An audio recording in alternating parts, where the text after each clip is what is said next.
Martin McGuinness this week labelled the dissidents traitors. But has his support for the police made him a traitor in their eyes? And who are the real people who dissidents claim to be so-called legitimate targets? Kevin Sharkey has been speaking exclusively to one, a police officer who survived a gun attack, for his insight into how politics has responded in the last 7 days.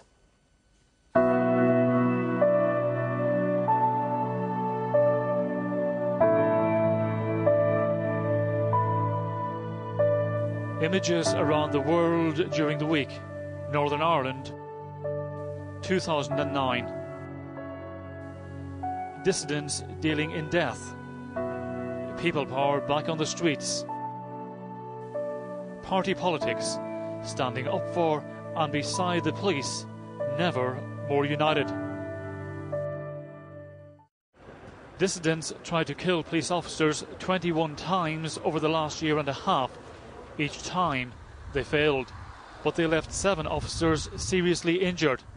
And now, for the first time, one of these officers, wounded in a gun attack, has been telling his story to the Politics show. The injured officer asked for anonymity. In view of what happened to you not that long ago when you were attacked by dissidents, what did you make of it when you heard about what happened in Craigavon this week and the killing of your colleague Stephen Carroll? I sat with my head in my hands. All I could think of was the poor man's family. Because I know the attention and the circus and everything that happens after that. I just feel so sorry for his family.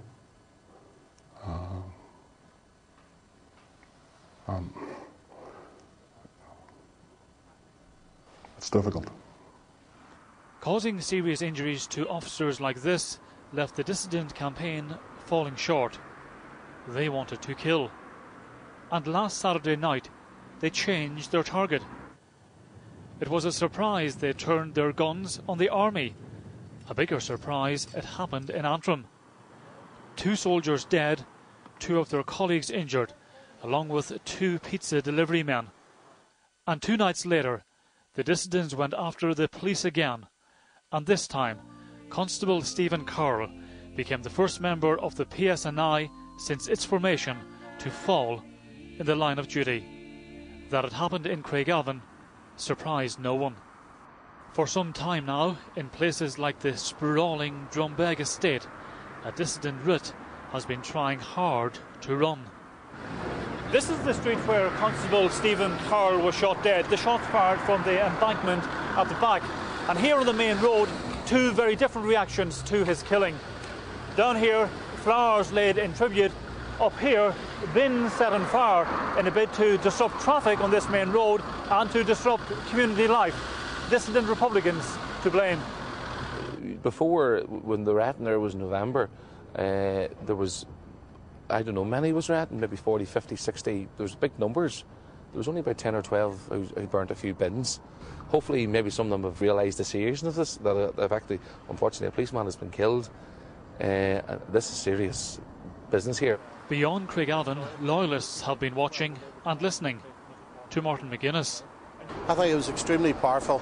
I think a lot of people in our community now believe that Sinn Féin has crossed the Rubicon. They have gone further than they've ever done before. Not only that, they said it with passion. I think Martin McGuinness spoke from the heart. But some Republicans, while condemning the killings, have problems with the language. At this moment in time, Martin McGuinness, as a minister, has no choice but to make it clear that these people are wrong. I myself have no difficulty making it clear that these people are wrong. Would you yourself call them traitors? I wouldn't use the word traitors, absolutely not. And we must also recognise that some of the atrocities that the IRA carried out, operations where there was a great loss of life, that's no different to what these people here have done. But these people are wrong. They must stop, because the futility of war has been proven to be a total failure, whether it's here, Afghanistan, Iraq or wherever. So do you think Martin McGuinness, he went too far by using the word traitor? Well, I think so, yes. I believe that would be wrong. I wouldn't accept that at all. These are people who are obviously misguided. They are totally, totally wrong. And the war of the past 30 years should prove that to anyone who wants to take up arms again. It's been a long week of breaking news about lost and broken lives. So many voices, so many views. But missing so far, the thoughts of the police officers who dissidents have tried to kill. Like members of the RUC before them, they're now being driven out of their homes and communities. The survivors looking to the future with hope and hurt. Physically, there are problems that will last, won't go away. As I've said to other people, it's not like it is in the films. There are real problems, real issues. Stupid things like opening a door, opening a letter. Things that you take for granted and you really don't think about become a problem. Physically, there will be recovery, but it'll never be the same as it was. And can I ask you about this week's events and the wave of sympathy and support following the death of your colleague Stephen Carroll in Craigavon, and in particular that image on the steps of Stormont Castle, your boss Hugh Ord, the Chief Constable, and flanked on either side by the First Minister Peter Robinson on the one hand and Martin McGuinness on the other. What did you make of that? And as a police officer, what did you make in particular of what Martin McGuinness had to say? I hope it's genuine. I was stopped in my tracks when I saw it on the TV. And my initial thoughts are, yes, that please actually start doing something. That was the kind of language you needed to hear? Yeah. But it's not just the initial, it said that there is an initial wave of sympathy and fuss and bother. That has to be carried on. It has to be carried through. You're hoping the future will be bright because since the terrible night when you were attacked, you got married, is that right? That's correct, yep.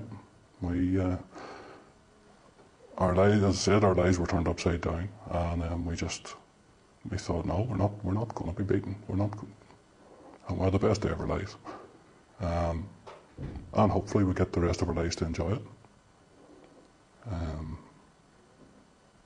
We certainly have no intentions of doing anybody any harm.